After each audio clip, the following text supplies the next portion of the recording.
Operation सिंदूर असूनही सुरूच. भारतीय वायुदलाची एक्सवर पोस्ट. तर दहशतवादी सोपवणार असतील तरच पुढील चर्चा. भारताची भूमिका, सूत्रांची माहिती.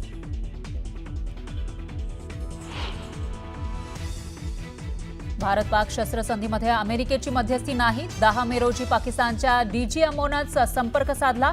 तर हल्ला केल्यास सडेतोड उत्तर देणारच. पंतप्रधान मोदींची भूमिका, सूत्रांची माहिती. भारतीय सेनेची धमक रावळपिंडीपर्यंत पोहोचली. ऑपरेशन सिंदूरवर संरक्षण मंत्री राजनाथ सिंग यांचं विधान. भारतीय सेनेनं पाकला सडेतोड उत्तर दिल्याची ही माहिती.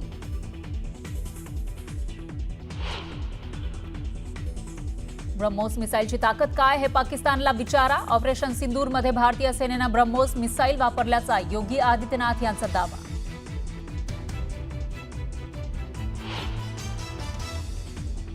काश्मीरच्या मुद्द्यावर अमेरिकेकडून मध्यस्थीची तयारी. तर आम्हाला पाकव्याप्त काश्मीर हवाय. तिसऱ्या पक्षाच्या हस्तक्षेपाची गरज नाही, भारताची भूमिका.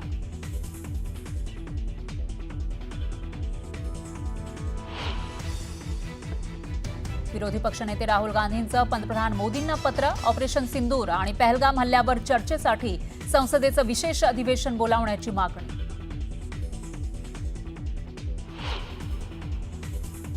कोणत्या आधारावर ट्रम्प यांनी युद्धात मध्यस्थी केली? भारत पाकिस्तानमधील तणावाच्या परिस्थितीत हस्तक्षेपाचा ट्रम्प यांना कुठला अधिकार?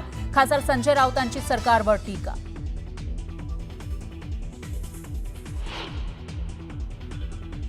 राजकोटवरील शिवरायांच्या पुतळ्याचं अनावरण. मुख्यमंत्री आणि उपमुख्यमंत्र्यांची उपस्थिती. 100 वर्ष पुतळ्याला काही होणार नाही, मुख्यमंत्र्यांची ग्वाही.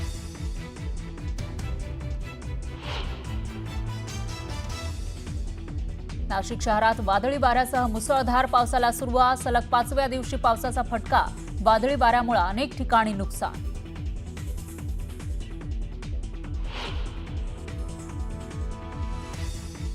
सतरा मे पासून आयपीएल सुरू होण्याची शक्यता. भारत पाकिस्तान तणावामुळे आयपीएल केलं होतं स्थगित.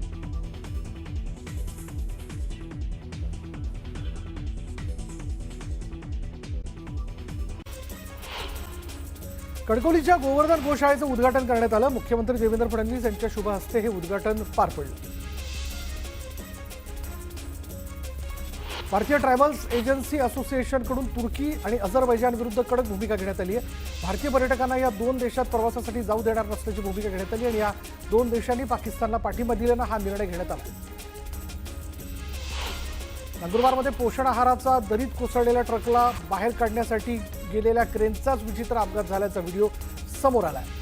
3 दिवसांपूर्वी शहादा ते धडगाव दरम्यान पोषण आहार घेऊन जाणारा ट्रक दरीत कोसळला होता. याच अपघातग्रस्त ट्रकला बाहेर काढण्यासाठी आणण्यात आलेल्या क्रेनचाच ट्रक काढताना विचित्र अपघात झाला. भारत पाकिस्तानात युद्धजन्य परिस्थिती असताना दुसरीकडे बीडच्या आष्टी तालुक्यातील दौलावड गाव इथे अनोख्या पद्धतीने वाढदिवस साजरा करण्यात आला. चंद्रभान फसले यांचा 111वा वाढदिवस साजरा करण्यात आला आणि यावेळी तरी पंतप्रधान मोदी, कर्नल सोफिया कुरेशी यांच्या प्रतिमेला दुग्धाभिषेक घातलेला आहे. तर उर्वरित आयुष्य सीमेवरील जवानांना लाभो अशी प्रार्थनाही त्यांनी केली.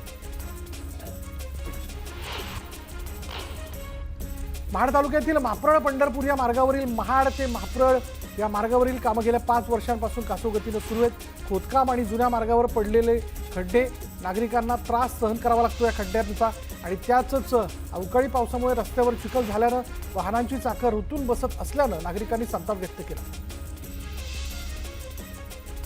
वर्धा शिक्षक परिषद तक्रार निवारण समितीनं आत्मक्लेश आंदोलन केलं. शाळांच्या संच मान्यतेचा निर्णय रद्द करण्याची मागणी आंदोलकांनी केली. नाशिक जिल्ह्याच्या ग्रामीण भागात अवकाळी पावसामुळे शेतीला मोठा फटका बसला आहे. तब्बल 3,307 हेक्टरवरील पीक आणि फळबागा उद्ध्वस्त झाल्यात. 527 गावांमधील 14,000 शेतकऱ्यांचं नुकसान झालंय. शिवसेनेचे रायगडच्या जिल्हा प्रमुखांनी मंत्री उदय सामंत यांच्याकडील उद्योग खात्याच्या कारभारावर नाराजी व्यक्त केली. शेतकऱ्यांना विश्वासात न घेता पाईपलाईनची निविदा काढल्यानं जिल्हा प्रमुख राजा केणी यांनी MIDC कार्यालयावर मोर्चा काढण्याचा इशारा दिला. कोल्हापुरातील केसरकर ट्रॅव्हल्स कंपनीनं सुट्ट्यांच्या कालावधीत तिकीट दर दुप्पट करत प्रवाशांची लुटमार केली. एवढंच नव्हे तर बसमध्ये अस्वच्छता असल्यानं प्रवाशांनी संताप व्यक्त केला.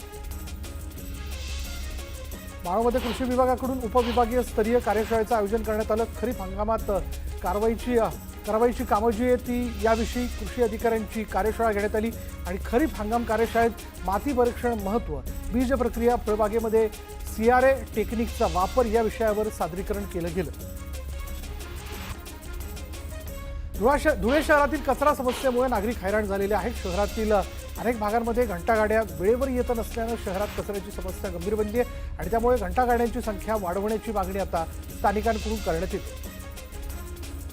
पिढीजात शेती व्यवसाय पुढे कसं करायचा असा सवाल शेतकऱ्यांना पडला आहे. मजुरी महागल्यानं शेती करायची की दुसऱ्याला द्यायची असा प्रश्न शेतकऱ्यांना सतावतो. मुख्यमंत्री सौर कृषी योजनेला गती देण्यासाठी प्रत्येक जिल्ह्यात शासकीय जमीन महावितरणकडे हस्तांतरित केली जाते आणि त्यानुसार पुणे जिल्ह्यात 14 तालुक्यांमध्ये आतापर्यंत 131 वीज उपकेंद्रांसाठी 3090 एकर शासकीय जमिनीचा ताबा देण्यात आला आहे आणि यासाठी महावितरणकडून 195 ठिकाणचे प्रस्ताव देण्यात आले होते. चिकू चवीला जितके गोड आहे तितकेच ते आरोग्यासाठीही फायदेशीर आहे. उन्हाळ्यात शरीराला थंडावा देणारे, ऊर्जा देणारे चिकू हे फळ आरोग्यदायी आणि चविष्ट असल्यानं त्याच्या मागणीत वाढ झाली. चिकूचे दर 150 ते 250 रुपये किलोवर पोहोचले. अलिबागमध्ये भाजी मंडईत घाटमाथ्यावरील भाज्या येत आहेत तरी स्थानिक भाज्यांची आवक वाढल्यानं त्यांना अधिक पसंती मिळते आणि यामध्ये फणस, कुयरी, नवलकोट, पावटा, ओले काजूगर, वांगी सरस ठरली आहेत. पावट्याला 200 रुपयांचा दर तर वांग्याला 60 रुपये किलोचा दर मिळतोय. राज्य सरकारच्या पशुसंवर्धन विभागाच्या वतीने वैयक्तिक लाभाच्या योजनेअंतर्गत प्रक्रिया अधिक पारदर्शक करण्यासाठी नाविन्यपूर्ण राज्य आणि जिल्हास्तरीय योजनेअंतर्गत दुधाळ गाई म्हशींचे गट वाटप करण्यात आलेत लंकेश आणि त्यासाठी 2 जूनपर्यंत अर्ज करता येणार आहे. सोलापुरातील सिद्धेश्वर तलावात तब्बल 50हून अधिक कासवांचा मृत्यू झाला आहे. जितक्या मोठ्या प्रमाणात कासवांचा मृत्यू होण्याची ही पहिलीच घटना आहे. कासवांच्या मृत्यूचं कारण अद्याप कळू शकलेलं नाही आणि दरम्यान इतक्या मोठ्या प्रमाणात कासवांचा मृत्यू झाल्यानं एकच खळबळ उडाली. कुलाबा BKC आरे या भुयारी मेट्रो 3 मार्गिकेतील BKC ते वरळी नाका दरम्यानचा दुसरा टप्पा शनिवारपासून प्रवाशांसाठी खुला झाला. दरम्यान BKC ते आचार्ययात्री चौक वरळी नाका या नवीन टप्प्यात 14,440 प्रवाशांनी प्रवास केल्याची माहिती मुंबई मेट्रो 3ने दिली. नवी मुंबई विमानतळाला पश्चिमेकडून कनेक्टिव्हिटीसाठी विकसित करण्यात येत असलेल्या वेस्टर्न एंट्री इंटरचेंज काम जून 2025 पर्यंत पूर्ण होणार आहे आणि यामुळे आम्रमार्ग आणि उल्वे किनारी मार्ग इथून विमानतळाकडे ये जा करणारी वाहतूक सुरळीत होण्यास मदत होईल. JNPT बंदराला मुंबई गोव्यासह मुंबई पुणे महामार्गांना जोडण्यासाठी बांधण्यात येणाऱ्या पागोटे ते चिरनेर या 29 किलोमीटरच्या मार्गासाठी 11,500 वृक्ष कापली जाणार आहेत. या महामार्गाला केंद्रीय वने आणि पर्यावरण मंत्रालयाच्या परिवेश समितीने मंजुरी दिल्यानं मार्गातील मोठा अडथळा दूर झाला. विस्कटलेली आर्थिक घडी बसवण्यासाठी ठाणे महापालिका आता टप्प्याटप्प्याने बिनव्याजी कर्ज घेत आहे. परंतु दुसरीकडे महापालिकेला कर्मचाऱ्यांचा पगार आणि इतर कामांसाठी आजही शासनाच्या अनुदानावरच अवलंबून राहावं लागतंय. त्यामुळे जून महिन्यात महापालिका कर्मचाऱ्यांना पगार मिळेल की नाही याची चिंता प्रशासनाला सतावते. मुंबईत नदी नाल्यांमधून गाळ उपसण्यासाठी होणाऱ्या कामांमध्ये AI तंत्रज्ञानाचा वापर होतोय आणि यामुळे गाळ उपसा कामाची स्थिती करण्यास प्रशासनाला मदत होते असं अतिरिक्त महापालिका आयुक्त डॉक्टर अश्विनी जोशी यांनी सांगितलं. उन्हाळी सुट्टीत शिष्यवृत्ती परीक्षेस बसलेल्या विद्यार्थ्यांना ऑनलाईन अभ्यासात अडचणीचा सामना करावा लागतोय. सुट्टीसाठी मुलं गावाकडे गेली असल्यामुळे तिथे इंटरनेटसाठी अडथळा येतोय. त्यामुळे ऑफलाईन अभ्यासाची मुभाही दिल्याची माहिती पालिका शिक्षण आयुक्तांनी दिली. वीजपुरवठा खंडित झाल्यास कर्मचारी किंवा त्यांच्या वरिष्ठांना फोन करून वेळ वाया घालवण्यापेक्षा ग्राहकांनी टोल फ्री क्रमांकावर तक्रारी नोंदवाव्यात असं आवाहन महावितरणने केलंय. टोल फ्री क्रमांकावरील तक्रारींचा निपटारा करण्यासाठी यंत्रणा 24 तास कार्यरत असणार आहे. वाहतूक नियमांचं उल्लंघन केल्याप्रकरणी दंड आकारणीच्या रकमेची तडजोड करण्यासाठी मुंबई वाहतूक पोलिसांनी लोक अदालतीचं आयोजन केलं. त्यात 1,14,288 चलनांवर सुनावणी झाली आणि त्याद्वारे एकूण 8,50,81,000 रुपये इतकी रक्कम दंडापोटी जमा झाली. एकीकडे प्रचंड उन्हामुळे जंगलातील पानवटे सुकल्यामुळे पट्टेदार वाघ पाहण्याच्या शोधासाठी जंगलाबाहेर निघालेले आहेत. अशातच गेल्या 4 महिन्यात महाराष्ट्रात 25 वाघांचा मृत्यू झाला. यामध्ये 20 नैसर्गिक, 1 रेल्वेच्या धडकेत तर 4 जणांची शिकार होऊन मृत्यू झाल्याची धक्कादायक माहिती पुढे आली आहे. चिपळूण तालुक्यातील मार्गतामण गावानं लोकसहभागातील पहिल्यांदाच पुढाकार घेतलेला आहे. आणि पद्मावती नदीच्या गाळ उपशासाठी ऐतिहासिक पाऊल उचललंय. नाम फाउंडेशन आणि ग्रामस्थांच्या संयुक्त विद्यमानं हे काम सध्या जलद गतीनं सुरू असून संपूर्ण परिसरात आनंदाचं वातावरण पाहायला मिळतं. शिक्षण हक्क कायदा अंतर्गत खासगी शाळांमध्ये गरीब आणि गरजू विद्यार्थ्यांसाठी राखीव ठेवण्यात आलेल्या 25% जागांपैकी तिसरी फेरी अखेर ही 10% जागा रिक्त असल्याचं चित्र समोर आलंय. या योजनेचा मोठ्या प्रमाणावर प्रचार केला जात असतानाही पालकांनी मोफत प्रवेशाकडे पाठ फिरवली.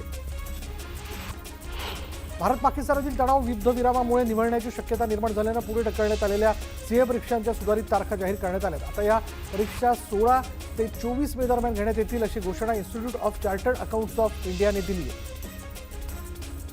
11वी प्रवेश प्रक्रिया केंद्रीय ऑनलाईन पद्धतीने राबवण्याचा निर्णय शालेय शिक्षण विभागाने घेतलाय. विद्यार्थ्यांना भराव्या लागणाऱ्या नोंदणी शुल्कात कपात करण्यात आली. विद्यार्थ्यांकडून 100 रुपये शुल्क आकारलं जाणार आहे. जिल्हा परिषद प्राथमिक शिक्षक संवर्गाच्या जिल्हा अंतर्गत ऑनलाईन बदली प्रक्रिया पुणे जिल्ह्यासह पुणे राज्यात सुरू झाली आणि त्याबाबतच्या वेळापत्रक देखील जाहीर करण्यात आलं होतं. मात्र आंतरजिल्हा आपसी बदल्या झालेल्या शिक्षकांपैकी सेवा कनिष्ठ शिक्षकांची सेवा ही बदलीसाठी ग्राह्य धरावी यासाठी काही शिक्षक न्यायालयात गेले होते आणि या निर्णयाला न्यायालयानं स्थगिती दिल्यानं शिक्षकांना दिलासा मिळाला. राज्यात सद्यस्थितीत सुमारे 50 ते 55 हजार स्कूल बसेस अनधिकृतरित्या विद्यार्थ्यांची वाहतूक करीत असल्याची धक्कादायक माहिती समोर आली आहे. नुकतंच परिवहन मंत्री यांच्यासोबत स्कूल बस असोसिएशन आणि पालक असोसिएशनची बैठक झाली. या बैठकीत पदाधिकाऱ्यांनी परिवहन मंत्र्यांकडे अनधिकृत स्कूल बसेसच्या तक्रारी केल्या आणि या पार्श्वभूमीवर पुढील 3 महिन्यात सर्व अनधिकृत बसेसनी दंड भरून अधिकृत परवाने घ्यावेत, अन्यथा कडक कारवाई होईल असा इशाराच परिवहन मंत्री प्रताप सरनाईक यांनी दिला. रत्नागिरी जिल्ह्यात अवकाळी पावसामुळे हापूस आंब्याला मोठा फटका बसला आणि त्यामुळे आंबा उत्पादक शेतकरी संकटात सापडला. पावसासोबत झालेल्या वादळी वाऱ्यामुळे मालेगावात मोठ्या प्रमाणात नुकसान झाले. मालेगावातील एका महाविद्यालयाची 40 फुटी भिंत कोसळली आणि त्यामुळे भिंतीखाली 14 वाहनं दबली गेल्यानं मोठ्या प्रमाणात नुकसान झाले. मराठवाड्याला नेहमीच आसमानी आणि सुलतानी संकटाचा सामना करावा लागतो. अशातच छत्रपती संभाजीनगरमधील वडजी इथे हातबल झालेल्या शेतकऱ्यांना मोसंबी बागेवर जेसीबी फिरवलाय. पाण्याअभावी आणि वाढत्या उन्हामुळे बागा जळत असल्यानं जेसीबी फिरवण्याची वेळ शेतकऱ्यांवर आली आहे. 1 जूनला केरळमध्ये दाखल होणारा पाऊस यंदा 27 मे रोजी दाखल होण्याची शक्यता. यंदा मोसमी पाऊस लवकर दाखल झाला तर भारतात बहुतांश भागात पावसाचं आगमनही तारखेपेक्षा लवकर होईल असा अंदाज MIDCने दर्शवला. मुंबईत अचानक झालेल्या अवकाळी पावसामुळे मुंबईतील हवेच्या गुणवत्तेत लक्षणीय सुधारणा झाली आहे. शनिवारी मुंबईचा हवा निर्देशांक 56 इतका म्हणजे समाधानकारक श्रेणीत नोंदला गेला. पुणे शहरासह जिल्हाभरात मुसळधार पावसाचा अंदाज वर्तवण्यात येतोय. पुढील 4 दिवस मेघगर्जनेसह वादळी वाऱ्यासह जोरदार पावसाची शक्यता वर्तवण्यात आली आहे. सोलापूर जिल्ह्यात पावसाचा इशारा देण्यात आला. 3 दिवस येलो अलर्ट जारी करण्यात आला. जिल्ह्यात तापमानाचा पारा घसरल्यानं नागरिकांना काही अंशी दिलासा मिळाला आहे. तर 12 मे पासून 14 मे पर्यंत विजेच्या कडकडाटासह पावसाचा इशारा देण्यात आला. पुढे गेल्या काही दिवसांपासून तापमानाचा पारा प्रचंड वाढल्यानं शेतीमालाला मोठा फटका बसला आहे. गुलाब उत्पादक शेतकऱ्यांना तापमान वाढीमुळे नुकसान सहन करावं लागतंय. तसंच या फुलांना बाजारभाव कमी मिळाल्यानं शेतकऱ्यांना मोठा तोटा सहन करावा लागतोय. मागील वर्षाच्या तुलनेत एप्रिलमध्ये टँकर फेऱ्या 6000 वाढल्यात आणि त्यामुळे उपनगरांमधील भीषण पाणीटंचाईचं वास्तव समोर आलंय. पालिकेकडे टँकरमध्ये वाढ झाल्याची नोंद करण्यात आली आहे. तर जिथे पाणी पुरवठा होत नाही तिथे मोफत पाण्याचं वाटप करण्यात आलं. एप्रिल महिन्यात उन्हाचा कडाका वाढला असून अकोले, शेवगाव आणि कर्जत तालुक्यांमधील गावांनाही पाणी टंचाईची झळ बसली आणि त्यामुळे या तालुक्यात टँकर धावू लागलेत. आज मिती 7 तालुक्यांमधील 69 गावं आणि 362 वाड्यांमध्ये पाणी टंचाई निर्माण झाली. त्यामुळे 1,38,000 लोकसंख्येला पाणी पुरवठा करण्यासाठी 69 टँकर्स धावत आहेत. सर्वाधिक 23 टँकर पाथर्डी तालुक्यात सुरू आहेत. बीडच्या आष्टी तालुक्यातील तारकेश्वर गडावर शुक्रवारी उपमुख्यमंत्री एकनाथ शिंदे आले होते आणि या ठिकाणी पोलीस कर्मचाऱ्याला सातारा इथे पोलिसांनी मारहाण करत शासकीय कामात अडथळा निर्माण केला. त्यांच्याविरुद्ध अमळनेर पोलीस ठाण्यामध्ये अदखलपात्र गुन्हा दाखल करण्यात आला. सोलापूर कृषी उत्पन्न बाजार समिती निवडणुकीत माजी आमदार दिलीप माने यांची सभापती पदावर वर्णी लागली. 18 पैकी 15 जागांवर सचिन कल्याण शेट्टी यांच्या पॅनलनं दणदणीत विजय मिळवला. काँग्रेसचे प्रदेशाध्यक्ष हर्षवर्धन सपकाळ यांनी कराडमध्ये यशवंतराव चव्हाणांना अभिवादन केलं. काँग्रेसमुक्त भारत करता करता भाजप काँग्रेस युक्त झालाय अशी टीका यावेळी त्यांनी केली. पेट्रोल पंपावर ऑनलाईन पेमेंट न स्वीकारण्याचा निर्णय विदर्भ असोसिएशन डीलर्स असोसिएशनने घेतला होता. दरम्यान सरकारच्या मध्यस्थीनंतर हा निर्णय मागे घेण्यात आला. त्यामुळे ग्राहकांना ऑनलाईन पेमेंट करून डिझेल पेट्रोल खरेदी करता येणार आहे. तापी मेगा पुनर्भरण प्रकल्पाबाबत शनिवारी महाराष्ट्र आणि मध्य प्रदेश या दोन राज्यांमध्ये ऐतिहासिक करारावर स्वाक्षरी करण्यात आली. या प्रकल्पामुळे विदर्भ आणि उत्तर महाराष्ट्रातील खारपाण पट्ट्यात साधारण 5,78,00,000 एकर जमीन सिंचनाखाली येणार आहे. मेट्रोला प्रवाशांची चांगली पसंती मिळत असल्याचं लक्षात घेऊन ही सेवा अधिकाधिक सुविधाजनक करण्यावर सिडकोने भर दिला. त्याचाच एक भाग म्हणून रविवार आणि इतर सार्वजनिक सुट्टीच्या दिवशी दर 15 मिनिटांनी मेट्रोची फेरी सुरू केली जाणार आहे. त्याची अंमलबजावणी आजपासून होणार आहे. भारत पाक तणावाच्या पार्श्वभूमीवर ठाणे जिल्हा प्रशासन सतर्क झालंय. मुंबई ठाण्याला पाणीपुरवठा करणाऱ्या धरणांसह पाणीपुरवठ्याच्या जलवाहिनीवरही सुरक्षा यंत्रणा तैनात करण्यात आली.